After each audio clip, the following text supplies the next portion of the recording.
You can call it a hawkish hold coming in by the central bank, an ever so slight movement by the Indian central bank today in the monetary policy in a move towards normalization. What can be seen as the RBI largely sticking to the script and maintaining a status quo on rates for the 8th time in a row, maintaining an accommodative stance towards growth, but taking the first few steps towards normalization by suspending its version of quantitative easing, signaling the start of the taper process or program by the central bank of the pandemic-related stimulus measures that we had seen. Having said that, the commentary coming in from the RBI governor was very interesting. Let's begin with his comments, of course, on growth, where the RBI is seeing some sort of a gradual recovery in the Indian economy. In fact, the Indian economy in a much better position in this policy as compared to the last policy, where high frequency indicators are showing a turnaround.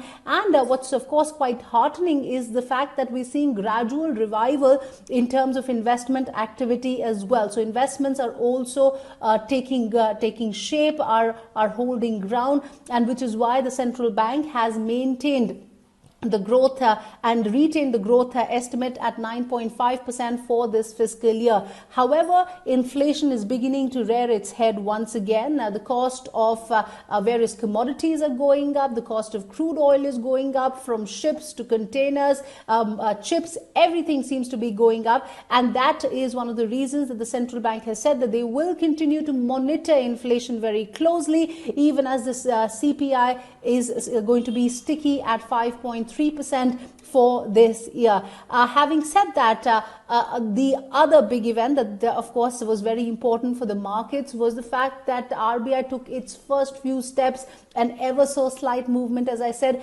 towards normalization, where, if I can quote the RBI governor, the approach is going to be of gradualism. We don't want suddenness. We don't want to rock the boat. This is a journey beyond the shore. Let there be no concern on liquidity. We will keep enough liquidity to support the economy and financial markets. Of course, very, very important to assure the markets that even as the RBI has stopped the GSAP program, they will maintain the liquidity at the current levels. So this is going to be the first step, as I said, towards normalization. This is going to be very important. In fact, the RBI today has also said that the 14-day VRRRs will be complemented with a 28-day VRRRs as well. As I said, the focus is on maintaining the liquidity at the current levels, even as the RBI, just like the government, also wants to support growth in the Indian economy at the moment. So this is, of course, a very important policy from the signaling point of view as well, even as we did see bond yields inching up. But broadly, market participants, of course, are happy with the kind of commentary coming in from the Indian Central Bank, where they have said that a one-size-fit-all approach that the central banks, that many are expecting that the central banks would take, is not going to work for the Indian scenario. The Indian scenario and the Indian policy making will happen much more attuned to what our domestic needs are.